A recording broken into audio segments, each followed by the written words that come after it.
Hey everyone, my name is Alan Villanueva. I am your host for the MBP Plus podcast. Today we are joined by our very first guest for this podcast, Yeilen Fernandez-Ortiz. She had the opportunity to intern at Apple as a financial analyst this summer. Yeilen, welcome to the podcast. Thanks for having me. Super excited to be here. We're really happy to have you as well. Why don't you start us off just by telling us a little bit about yourself? Yeah, of course. So, like Alan mentioned, my name is Yeilen Fernandez-Ortiz, and I'm currently a fourth-year business administration major with a concentration in marketing and a minor in Spanish. I'm originally from Madera, California, which is in the Central Valley, a little up north from Fresno. And on campus, I'm involved in Cal Poly Scholars, and I'm also an Orfalea College of Business student ambassador. Well, awesome. No, and that's super cool. Definitely feel free to reach out to her if you're interested in any of those organizations she just mentioned. But just to kick things off, how did you discover and decide to apply for this internship opportunity? Yeah, so I always kind of just wanted to explore my options. Although I am a marketing concentration, I knew I was always kind of interested in the idea or the world of corporate finance. And so I kind of would just chat with a lot of seniors. I think that's one thing I really focused on is chatting with seniors who already had jobs lined up, or just people who I kind of admired and how they were as a person or a leader on campus. And I happened to, when I first joined the ambassador program, I had a coffee chat with the president of ambassadors at the time, just to kind of talk to her and chat about it. And she mentioned how she was going to Apple. And so that really sparked my interest. After that chat, I did my research, I went online, I kind of really delved deep into what the application was and carried on from there. But then I started reaching out to alumni who would be working at Apple, just really finding connections, and networking was what I did to explore and discover this opportunity. And it sounds like networking played a big part for you to be able to land this opportunity. As a first year or someone coming new onto campus, like that networking aspect of reaching out to people that you don't know that well, how would you recommend best going about that? Like just to reach out to those people that you're not really connect with or that you don't know that well, just because some people may feel shy or nervous about doing that reaching out. Yeah, I think it definitely is terrifying. Like you mentioned, I'm a first generation student. I'm the oldest of 4 children. My parents are immigrants. It's new. It's a new world to just really discover the corporate world or just reach out to people that you have really no connections with. But it's really worth a shot, and the worst they can tell you is no. What I did is once I created my LinkedIn, I reached out to alumni who maybe had a couple connections with people that I knew. What I would do is I would reach out to the people I knew and be like, hey, like, how's this person? Like, do you think this is a good person I could reach out to? And it was always kind of like a good connection and maybe a good name to, maybe connect with.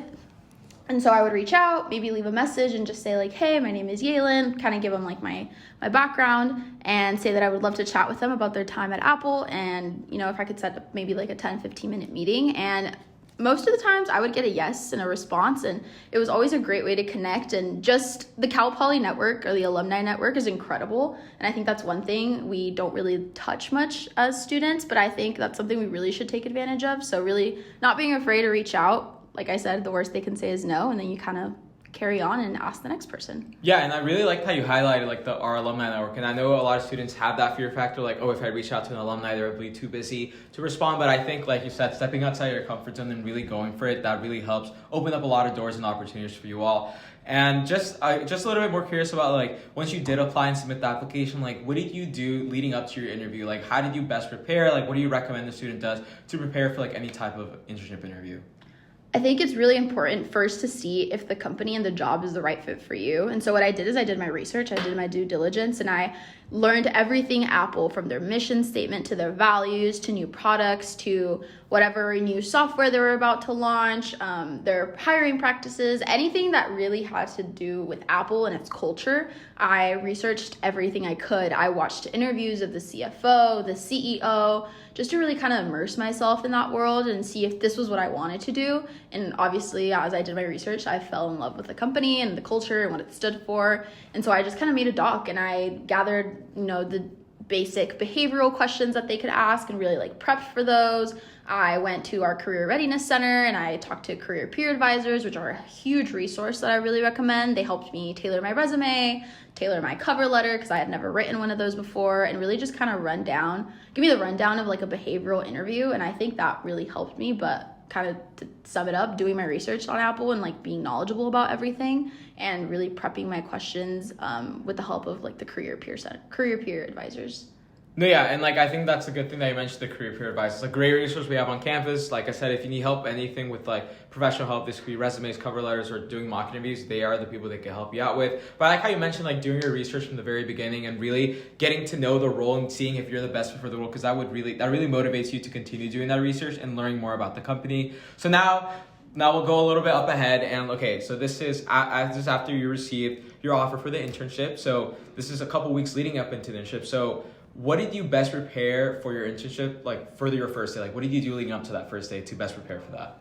I think one thing I did is, again, because I had built that network with people that I knew who worked there, I reached out to them and I was like, hey, what do you recommend I start off with? Is there anything you recommend I kind of come in with? And I think I really sharpened up my Excel skills. I gained my Tableau certification, which is a data visualization tool, just because I knew that Apple within their finance teams utilize that a lot. I did that. I really made sure that I kind of went in with like a very organized like mindset and saying like, okay, everything I'm going to do, like put it on my calendar. I'm going to make sure that I start reaching out and talking to people and just kind of come in ready day one. Making sure that everything that I'm doing was obviously everything that I wanted to do was going to be like the best work that I wanted to present, and just coming with a good mindset that although it is scary because it's a new job, it's a corporate setting, and in my case, it's at Apple, which is one of the biggest companies, it can be intimidating, but it's kind of going in with like an open mind and, you know, a curious mind as well, and being willing to kind of just explore and being prepared, I think really helps set the tone for the beginning and the rest of your internship. Yeah, and I completely agree with you. Like really leveraging like the connections I already have there to like best prepare like for the start of your internship. And I really like how you highlighted that. So now I want to like switch it up a little bit more and like talk about how. So I'm just curious, like what your first impressions were and like the emotions you felt during that first week when you started. I think it's definitely terrifying. Just like anything, just like when you start coming to Cal Poly your first week, you get that sense of imposter syndrome. In my case, I'm the first in my family to have ever gone into a corporate job and have an office job where I'm working 9 to 5 on Excel. And in general, just being at a company that big, I think it's being present and being kind to yourself is necessary, and understanding that you are genuinely not expected to know everything. And I think that's one thing I struggled with a little bit, was that I wanted to go in knowing everything and not having to ask many questions. But even just like a day or two in, I realized that I needed to ask questions, and it really helps having a great manager and being in a great team to really kind of feel that ease and like that pressure off your shoulders. But I think those were the feelings, and of course excitement, because it's awesome to know that I'm in such a big company, in such a great job, such a great culture and environment. It's really exciting to just kind of be within the buzz and seeing everything. And in this case, you know, when people are talking about iPhones and Apple stores and how we're growing and expanding worldwide, I think it's really exciting to be in that environment. But at the same time, it's a little intimidating. But I think it's important to realize that it's a learning experience and it's an internship for a purpose, where they're obviously looking at you as an investment and they're putting in their time and effort to make you the best person and a good asset to their team as well. Yeah, and I completely agree with you what you said. Like, it's definitely intimidating going into a new environment, like especially from your like background, like being the first person in your family, like to have this corporate opportunity. And I'm curious, like, did you use any strategies or what did you do to like really get familiarized with your team and to get into that company culture?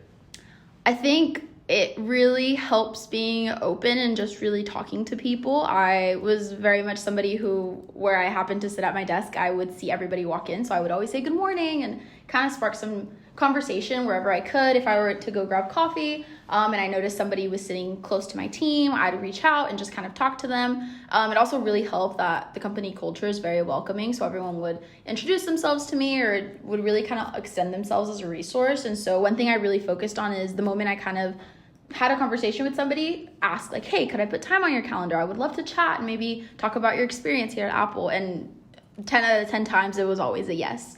And I think, like I said, like the worst they can do is say no. So it's always worth a shot asking and putting time on somebody's calendar for 20, 30 minutes, because of course they're busy people, but putting time on somebody's calendar and really taking advantage. And again, I think I say it again, networking, but in better terms, it's more of like a relationship builder, building genuine relationships that'll help you learn more, because of course an internship is an opportunity for you to test out the company and the job that you're doing, and it's not necessarily like a full commitment. So you want to test it out, see how it's like. And I think connecting with people just through a small conversation and asking to put time on their calendar is usually pretty effective.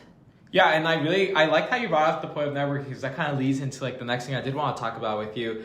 And I know you mentioned that, having those coffee chats really helped you like meet new people and really get adjusted to the company culture. And we all know that networking is crucial, but especially like once you're during your internship. So can you tell me about any memorable networking experience that you may have? Yeah. I think there was definitely a couple when I would reach out to people and connect. One of them was he was one of the senior managers who was super cool and asked if I wanted to put time on his calendar. And after chatting with him, turns out he was a Cal Poly alum and really offered himself as a resource and was like, hey, like I'll help you sit in on meetings where we'll talk about like new features, where we're maybe thinking about launching a new product. And I think that really is like a cool experience that not many interns have, especially, when you're not a full-time analyst at a job like that. And I think having that exposure, those connections really help make a difference. And in addition to that, I think you kind of, one coffee chat can lead you to another one. So they'll connect you with somebody who maybe even has more interests similar to yours. And that happened with me in a case where I had a coffee chat with somebody on my team and was like, hey, like I feel you would really connect with somebody on this finance team. And so it would kind of carry me on to like lead me on to somebody else.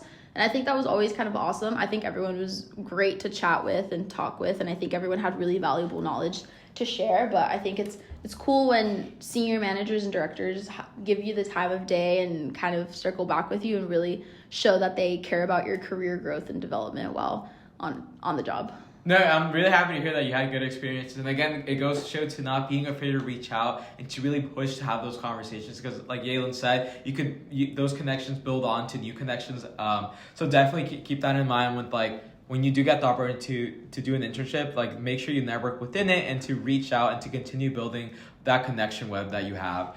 And I do want to talk a little bit more about kind of the type of the workload that you did, or like any type of assignments that you did your internship. If you could share any insights of like what type of projects you were involved, or like any really interesting ones that you got the opportunity to work on. Yeah. So the team I worked on this summer was the people retail finance. So we were essentially in charge of staffing all 528 retail Apple stores around the world. And so that was kind of a mouthful when you say it. And it was pretty cool to see how just such a small team of people could really handle staffing when it comes to like thousands and thousands of employees in these stores, to really make them efficient and really obviously be profitable for the company. And so a couple of projects that I worked on, or what was essentially my main project, is I helped refresh a model that we worked on with a real estate team to help staff like new stores. So I'm sure if you've kind of heard about Apple and just what's kind of up and coming, they recently opened up 2 stores in India. So essentially my model helps staff those stores in India. So it'll say like, hey, like based on how much money we think we're going to make, this is how many people we think we're going to need in each of these. And so obviously those inputs and outputs seem simple, but behind the scenes, I had to refresh and edit and really update over 100 to 200,000 cells of data worth in Excel. And although it was a lot of time and it was super time consuming, it was super rewarding to see that all the work and all the updates that I made were physically going to be used for future stores that are hoping to open within the next few years. And seeing that I'm helping kind of play a part in something so huge and major at a company like Apple and in the retail space is super, super cool to work with, especially considering like how many millions of dollars are taken into consideration when it comes to like payroll and staffing. But that was like my major project that I worked on and essentially did my final presentation on, and I got to show the results to senior managers for all geos and within the retail finance space, which is Apple's main source of selling for most items. So it was really cool to kind of see that my work was genuinely going to be used after I left the team after the summer. Yeah, and thank you so much for sharing that. And I know that you touched upon how like for this project, like you put in a lot of work for it to like have a significant impact. And I'm curious, like with all this work that you were putting in, like what would you recommend is the best way to maintain that healthy work-life balance, like during like a busy season or something like that? Yeah, I think it's really important to be transparent with your manager. Something that I was super fortunate to have was a good relationship with my manager, and we had like a 20-30 minute touch base every day. So essentially just like a quick meeting with them to just kind of share with them like how we're doing, how I'm feeling about my workload, if I have any questions. And I think one thing at first is I was saying yes to like absolutely everything, but then I noticed I was putting way too much on my plate and kind of falling behind in places. And so I learned that I needed to be transparent with my manager and just say like, hey, like I can take on this, and this, and I can get this done by then, but like, is it okay if I have this set of work done by next week? And I think having those clear rules and clear communication with my manager helped me kind of have a better balance rather than just saying yes to everything and her saying like, hey, is it fine if you just have this done for me by tomorrow? And me just saying yes rather than, you know, kind of standing up and saying like, hey, like I could definitely get this part of the job done by tonight, but could I maybe get like a day or two to have this turned in? So I thought that was very important for me to maintain a good work-life balance. And again, I think the company culture or my team culture was very much like the moment it hits 5 o'clock, like that's your job, close your computer and go home. So that really kind of helps set that distinction, and kind of they have like a work hard, play hard type of mindset as well. It helps encourage you just kind of like really work in and focus on what you're doing during your 9 to 5, and then post that just kind of have fun and relax a little bit. But I think it helped, one, having clear communication and really setting boundaries and just really expressing how I felt my workload was going. Yeah, and I really liked how you highlighted having that open communication. I feel even now as students, like we should be able to have that if we are involved with different things, just be able that we make times for everything and also for ourselves, because that plays a big role in like our commitments and everything that we do here at Cal Poly. I do want to touch upon a little bit more towards the end of your internship. I'm curious if you have any key takeaways from your internship and how you believe that could help you like in the future. Yeah, I think I touched upon it on a couple of like my previous answers, but I think one, being kind to myself and just understanding that an internship is a learning experience and I'm not expected to know everything from the moment I get started. If anything, my internship was 10 weeks long, and I would say maybe it was 12 weeks long, maybe within like week 7 was when I finally started to fully understand what it is my team did, which when you look at it, that's over a month, nearly 2 months of me kind of just winging my work. Obviously, I delivered and performed with what I needed to, but I didn't really know what I was working with or what the numbers were. And it wasn't until maybe like over halfway through that I really understood what I was doing. And I shared this with my manager, and she's like, that's completely normal and that's the way it should be. And I think I was being really tough on myself for not knowing things right off the bat. But I think, like I mentioned, and I sound like a broken record, but an internship is a learning experience. I also took it as if, maybe if I don't feel like being a financial analyst is for me this summer, then, that's fine. We move on, we pivot, and we learned a lesson. But genuinely, thankfully, I had a great experience, and I'm super happy to be back full time after I graduate. But I think it's important to be kind to yourself, but also, kind of have that ambitious mindset to want to learn more and be curious and ask questions.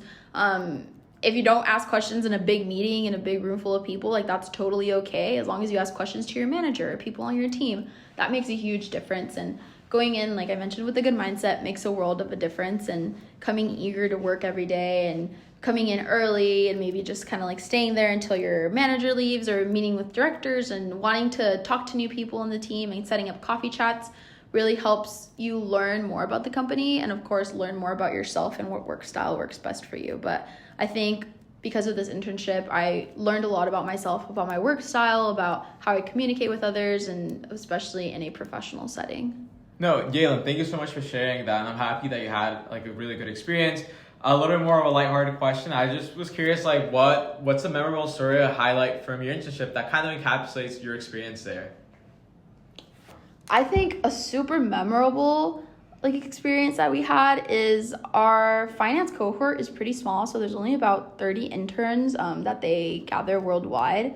And we had the opportunity to sit down and have a super personal one-on-one Q&A with the CFO of Apple, with Luca Maestri, which was incredible. So we all had the opportunity to ask him 1 to 2 questions. And obviously, whenever we would raise our hands and he would pick on us, it was super cool to just know that you were introducing yourself to the CFO, the Chief Financial Officer of one of the biggest companies in the world, and that he knew your name and would repeat it back. And it's such a simple little thing, but when you put it in the grand scheme of things, I think that was a moment where I kind of sat back and thought, wow, this is incredible, and I can't believe I'm saying my name to the CFO of Apple. And that's definitely one moment I think I will definitely never forget. And it was super memorable, and I still have like my little name tag that they gave me where it said where I was going, what my name was. But little things like that really help put things into perspective, and thinking about where I come from and my background, and things and these types of stories that I get to go back and tell my family. It's super cool, and super grateful that I had the opportunity to do that this summer. No, yeah, Yeilen, and again, thank you so much for sharing all of this with us, and thank you again for taking the time out of your day to be a part of this podcast. I'm really hopeful that students get listen to this and really learn a little bit about themselves, and to learn to not be afraid, like you said, to seek out those opportunities, to reach out to those people, to make those coffee chats happen. And when they do get those opportunities, to continue doing that within the company, and to overall just reflect on themselves and everything that they do. So thank you so much again for joining us today. We're really thankful that you were able to make again the time for us. But yeah, I mean, before we let you go, did you have any remaining parting advice or anything for students listening right now? Yeah, of course, and thanks for having me. And I think something I really want to leave behind is don't be afraid to just try anything at all. Explore anything and everything. In my case, I'm a marketing concentration, and I was scared of veering off into maybe finance, knowing I wasn't a finance concentration. But like I've said it time and time again, the worst that can happen and that can tell you is no. So try anything out. Reach out to people who you admire, who you respect, who you look up to. Those are the types of people that'll help you learn and grow more and more. And if there's anything that anybody can help you with, and I think we have amazing resources, not only here at OCOB, but around campus, that we have to take advantage of, because that's what they're here for. But yeah, I think those are some of my parting words of wisdom. Well, Yeilen, again, thank you so much, and hope everyone enjoyed this episode. Make sure to tune in for next week's episode. And yeah, hope everyone has a great rest of the evening. Thank you again, Yeilen. Thanks, Alan.